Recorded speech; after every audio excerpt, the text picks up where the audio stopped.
Next question है हमारे पास फ्रीक्वेंसी। ये सिंबल है फ्रीक्वेंसी का, इसको बोलते हैं nu. This is known as nu frequency. The frequency of vibration of a stretched string depends on its length L, mass per unit length m, and tension T in the string. And find the question पूछता है find the expression for, find the formula लिख लो, expression लिख लो, expression या formula for frequency. तो new का जो है हमें फॉर्मूला निकालना है और हमें जो है ये इंफॉर्मेशन दी हुई है। तो इस क्वेश्चन में फिर से वही कि ये जो थर्ड एप्लीकेशन जो हमने स्टडी की थी, that is the derivation derive for the formula, derivation of the formula using the dimensional analysis, उसी का ये जो है क्वेश्चन है। तो इसमें पहले एक दो बार क्वेश्चन स्टार्ट करने से पहले जो है सबसे पहले क्या करना है, हमें डायमेंशनल फॉर्मूला की जरूरत पड़ने वाली है। तो यहाँ पर दो नई जो है क्वांटिटी हैं, तो फ्रीक्वेंसी और एक मास पर यूनिट लेंथ है, मास पर यूनिट लेंथ। तो मास पर यूनिट लेंथ और फ्रीक्वेंसी, एक बार इनका डायमेंशनल फॉर्मूला लिख लेते हैं फिर क्वेश्चन को करते हैं। फ्रीक्वेंसी जो है बेसिकली क्या होती है, it is number of vibrations, number of vibrations, vibrations पर सेकेंड। ये इसका फॉर्मूला है फ्रीक्वेंसी का। ये सिंबल है फ्रीक्वेंसी का न्यू और ये जो है इसका फॉर्मूला है। अब इसका डायमेंशनल फॉर्मूला क्या बनेगा यहाँ से, तो ऊपर देख रहे हैं नंबर है, नंबर ऑफ वाइब्रेशन, नंबर आ गया, नंबर मतलब 1 2 3 4 5 6 कुछ भी हो सकता है, डिवाइड बाय क्या है सेकंड, सेकंड मतलब टाइम पर सेकंड। तो क्योंकि नंबर्स जो होते हैं, जैसे कि हमने जो पहले भी देखा था, नंबर्स आर डायमेंशन लेस, 1 2 3 4 5 -1 -2 पाई वगैरह जो भी होते हैं डायमेंशन लेस होते हैं। तो यहाँ पर इनकी कोई डायमेंशन नहीं आएगी, 1 आ जाएगा सिंपल। ऊपर नीचे है टाइम, टाइम का होता है हमें पता है टी, तो इस तरीके से टी पर मतलब t -1, t⁻⁻1 is the dimensional formula of frequency. तो ये फ्रीक्वेंसी का डायमेंशनल फॉर्मूला है। दूसरा है मास पर यूनिट लेंथ, लिखा हुआ है मास पर यूनिट लेंथ, m क्या है, मास पर यूनिट लेंथ। तो जब भी वर्ड आ जाए पर यूनिट, पर वर्ड आ जाता है तो हम डिवाइड करते हैं बाद वाली क्वांटिटी से। तो बाद वाली क्वांटिटी कौन सी है, लेंथ है, ठीक है। पर यूनिट के बाद वाला जो क्वांटिटी होती है, पर यूनिट वर्ड के बाद जो क्वांटिटी होती है उससे डिवाइड करना होता है, ठीक है, और पहली वाली क्वांटिटी को डिवाइड करना होता है। तो मास पर यूनिट लेंथ है, तो मास पहले आया है, लेंथ बाद में आई है, तो मास पर यूनिट लेंथ हो गया। तो डायमेंशनल फॉर्मूला क्या बनेगा, capital M divided by length L, इस तरीके से आ गया m/⁻⁻1।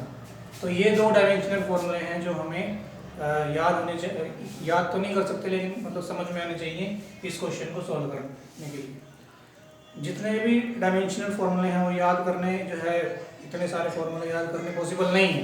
तो हम क्या करते हैं, जो है क्वेश्चंस की हेल्प से जो है इनके ये वाले फॉर्मूले, क्वेश्चन जब करेंगे तो बार बार ये जो क्वांटिटीज आएंगी तो इनके कम से कम ऐसे फॉर्मूले तो याद हो ही जाएंगे।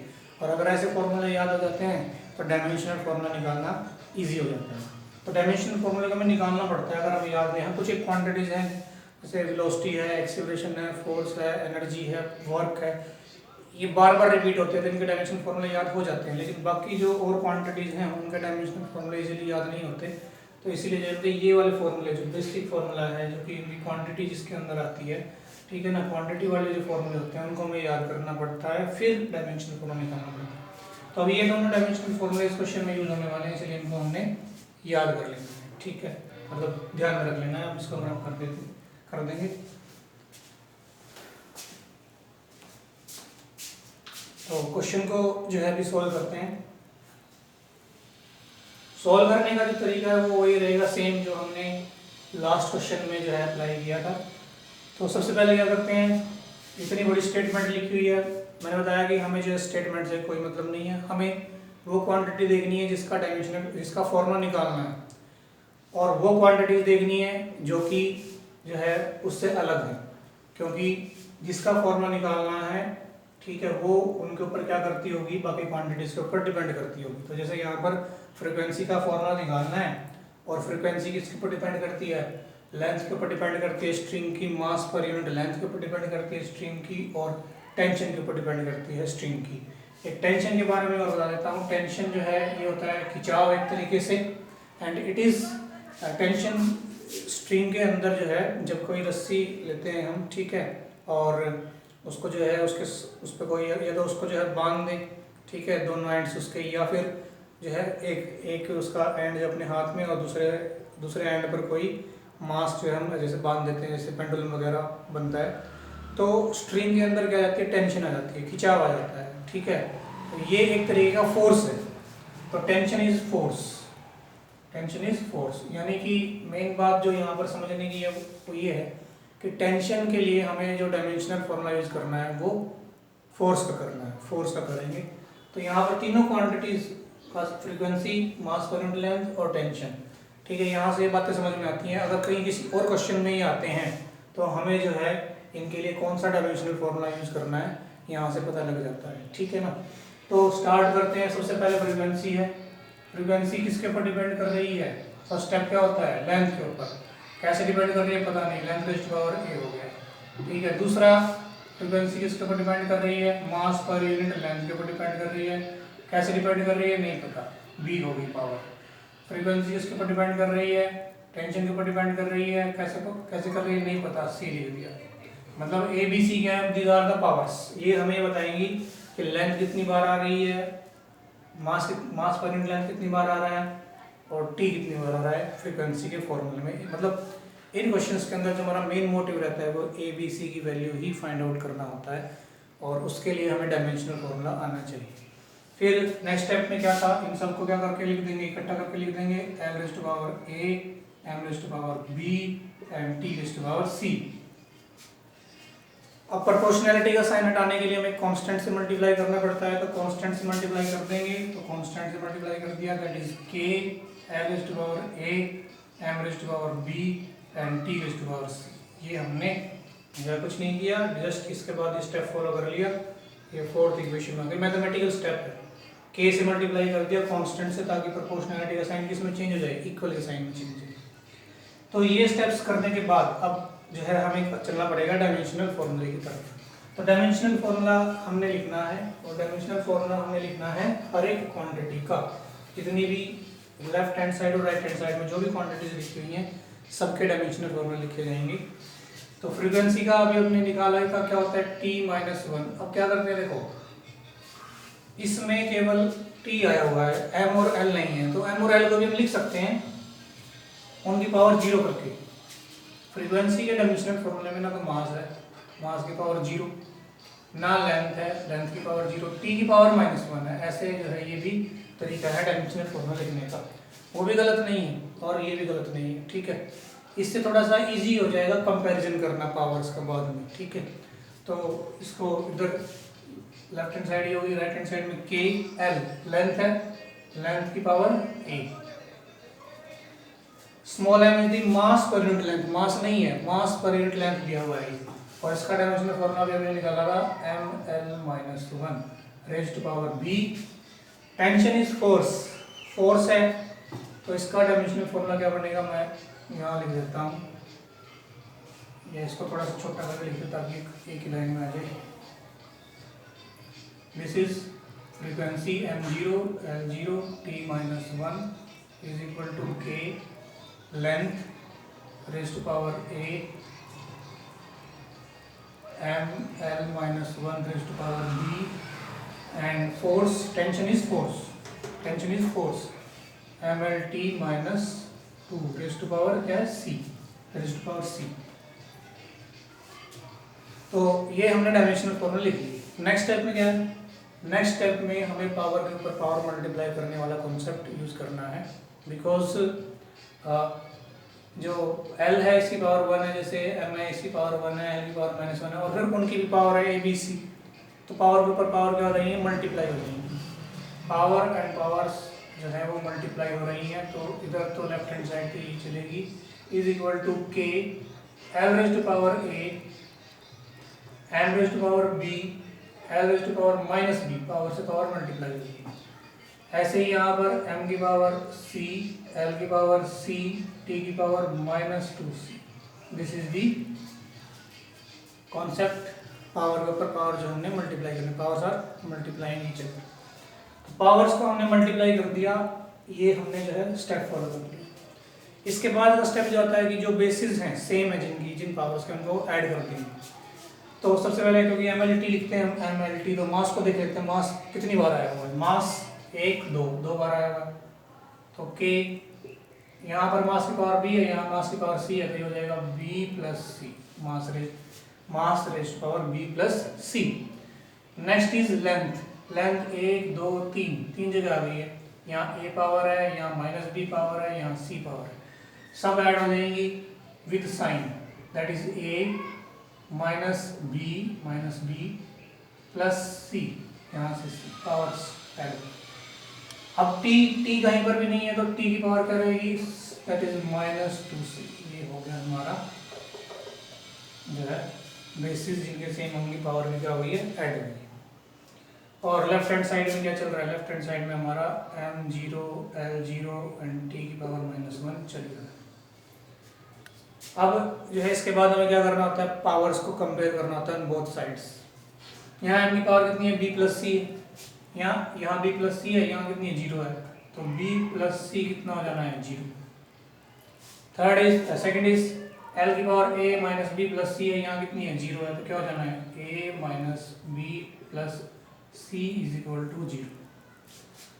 थर्ड स्टेप में t की पावर -2c है, इधर t की पावर -1 है, तो -2c इज इक्वल टू क्या हो जाएगा, -1, -2c is equal to -1, powers same हो रही। तो c का जो आंसर आ जाएगा दैट विल बी 1/2। c का आंसर क्या रहेगा, 1/2। केवल c का आंसर पता लगा है, अभी a और b का आंसर तो हमें नहीं पता लग पाया। अगर c की वैल्यू पता लग गई तो b की वैल्यू जो है यहाँ से आ जाएगी, इस वाली टर्म इक्वेशन से।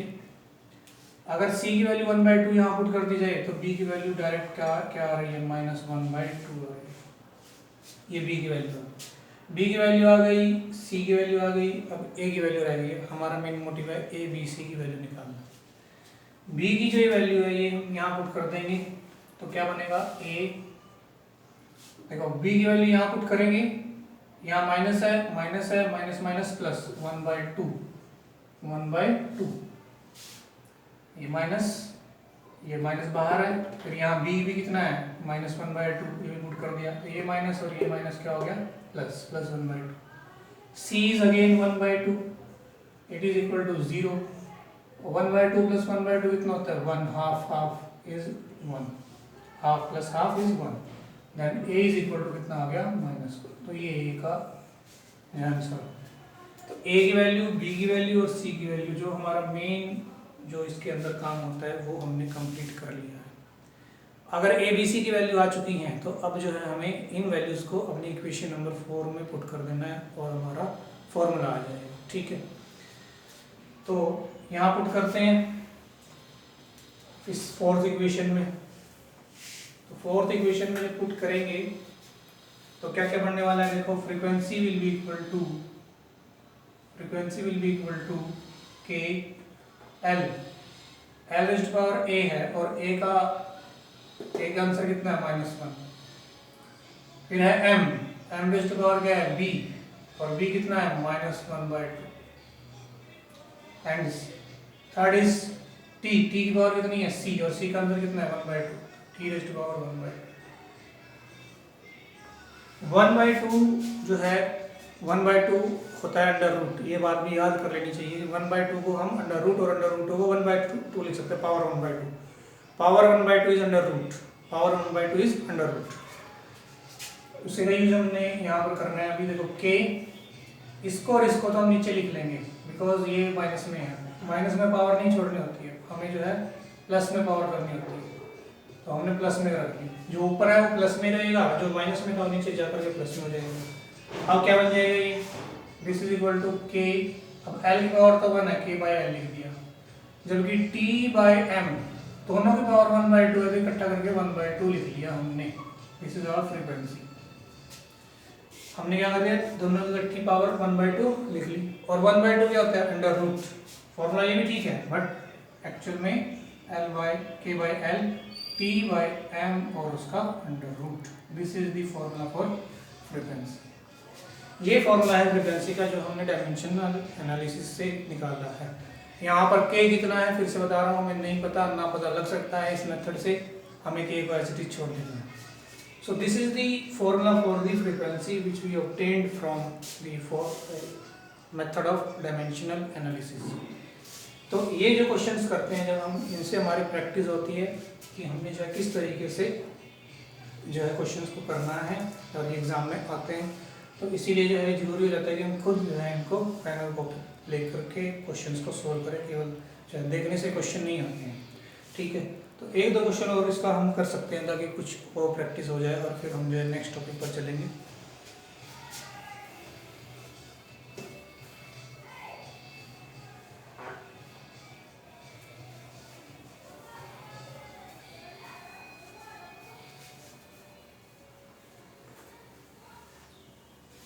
एक क्वेश्चन और लिखते हैं अभी।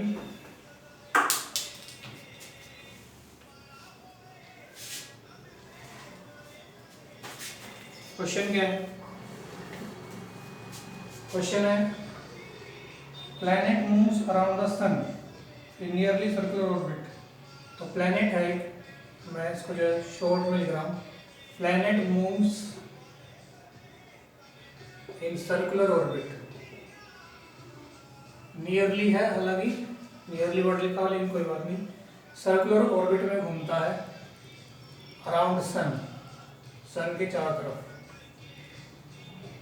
ठीक है, प्लैनेट्स होते हैं like earth, earth is revolving around sun, nearly circular orbit, पूरे तरीके सर्कुलर नहीं है लेकिन नियरली सर्कुलर ऑर्बिट्स हैं।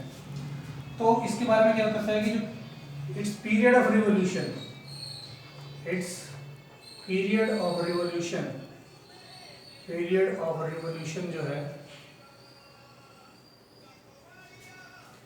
Period of revolution T, capital T, अब यहाँ पर ये टेंशन नहीं है, ये पीरियड ऑफ रिवोल्यूशन है टी। इट डिपेंड्स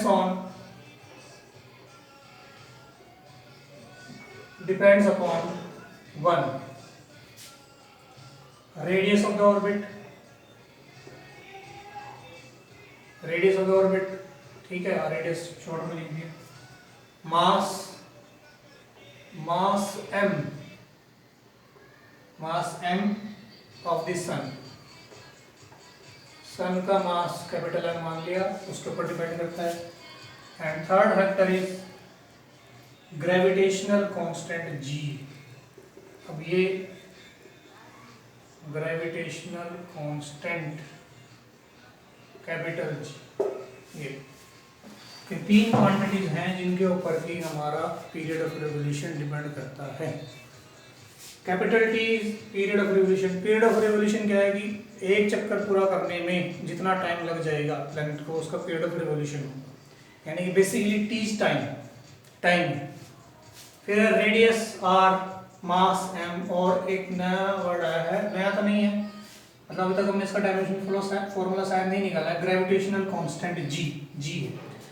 तो G का फॉर्मूला डायरेक्ट पूछ लेते हैं कई बार एग्जाम में, तो ये हम जो है पहले ग्रेविटेशनल फॉर्मूला, ग्रेविटेशनल जो ये कांस्टेंट है G, इसका डायमेंशनल फॉर्मूला निकालेंगे।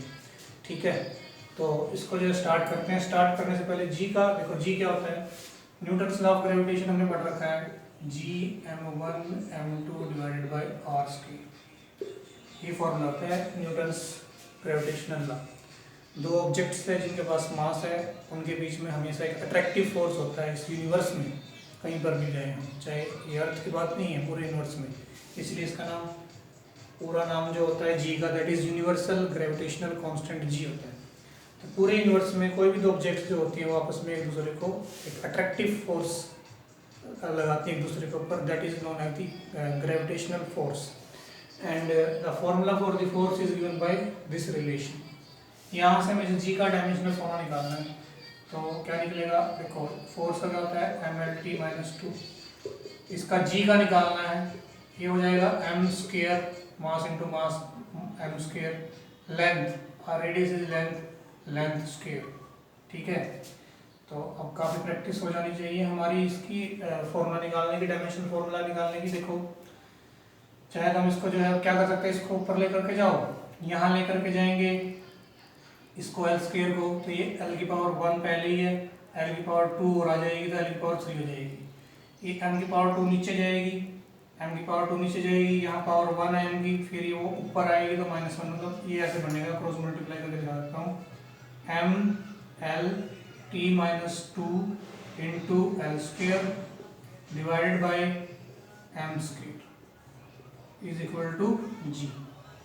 तो क्या बन रहा है जी का formula, G is coming out to be M raise to power -1, ये 1 है ये 2 है, ऊपर जाएगी पावर तो क्या हो जाएगी -2 +1 -2 -1, L 1 and 2 L3 1 and 2 L3, ये पावर 1 है 2 है, एंड टी की पावर क्या हो गई -2, ठीक है। तो ये हमारे पास जो है जी का क्या आ गया, डायमेंशनल फॉर्मूला आ गया। तो ये याद नहीं रखा जा सकता है कई बार, तो इसको हमें निकालना आना चाहिए, m1 m-1 L3 and T की पावर -2। तो ये डायमेंशनल फॉर्मूला हमने जो है लिख लेना है, ये हमें बार बार काम आएगा इस क्वेश्चन के अंदर। तो ये तरीका था जी का फॉर्मूला निकालने का। अब जी का फॉर्मूला आ गया है, ठीक है। तो अब हम करते हैं क्वेश्चन को। क्वेश्चन मैंने बताया, क्वेश्चन करने का तरीका वही, हमें देखना है कि किसका निकालना है फॉर्मूला, टी का निकालना है, डिपेंड किसके ऊपर करता है, इन तीन के ऊपर डिपेंड करता है। तो वही तरीका अपना देखते हैं, स्टार्ट करते हैं। तो T is directly proportional to radius R raise to power A, number 1। T is directly proportional to mass raise to power B, number 2। T is directly proportional to G raise to power C, number 3। फटाफट करते हैं question को। T is proportional to G r raised to power a, m raised to power b and g raised to power c. T is equal to k r raised to power a, m raised to power b and g raised to power c. ठीक है, नहीं कोई नया step नहीं है, सब वही same है। This is our fourth equation. अब क्या करना है, डायमेंशनल फॉर्मूला लिखते हैं। t टाइम पीरियड है तो ये m0 L0 t, just time independent quantity होती है, उसमें केवल टाइम ही होता है, ना मास होता है ना लेंथ होती है। तो ये t हो गया। लेफ्ट हैंड साइड में, राइट हैंड साइड में क्या है, k, radius is length, length raised to power a, radius is length. Second mass है, mass raised to power b, and third is g, m raised to power -1, l raised to power 3, t raised to power -2, raised to power c। ये मैंने g का formula लिख दिया, ये वाला। तो इन तीनों के जो है डायमेंशनल फॉर्मूला लिख दिए, इधर जो है टाइम का लिख दिया, और अब बस क्या करना है, पावर के ऊपर पावर मल्टीप्लाई करनी है। तो पावर के ऊपर पावर मल्टीप्लाई होगी तो क्या आएगा, m0 L0 t 1 है, एक is equal to k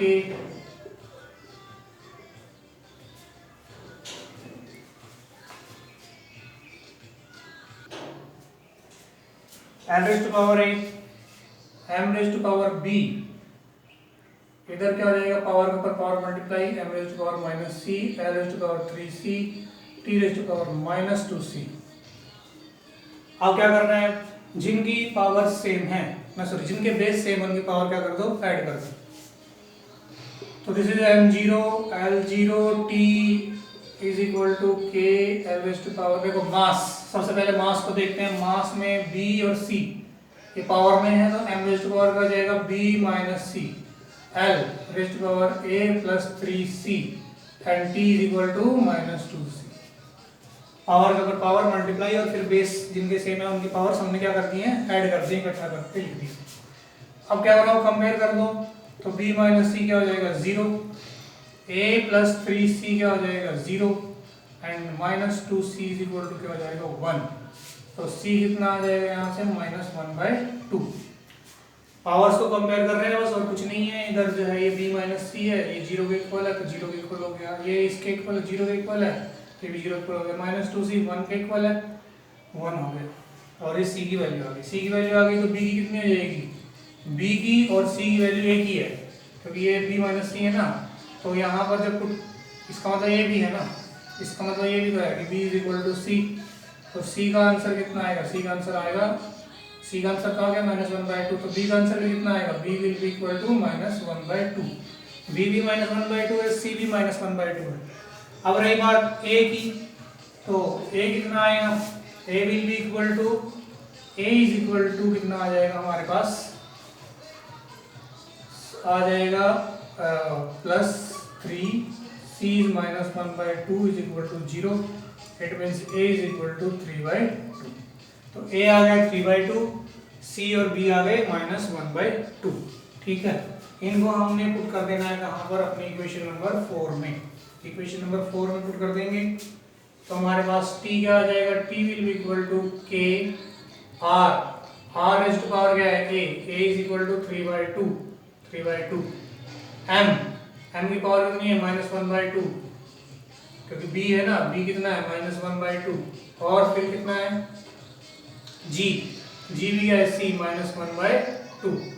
overall ये क्या हो गया k r raise to power 3/2 divided by m into G, और इनकी पावर कितनी आ जाएगी 1/2, क्योंकि ये 1/2 है, माइनस में नीचे लेके जाएंगे प्लस में आ जाएगी पावर।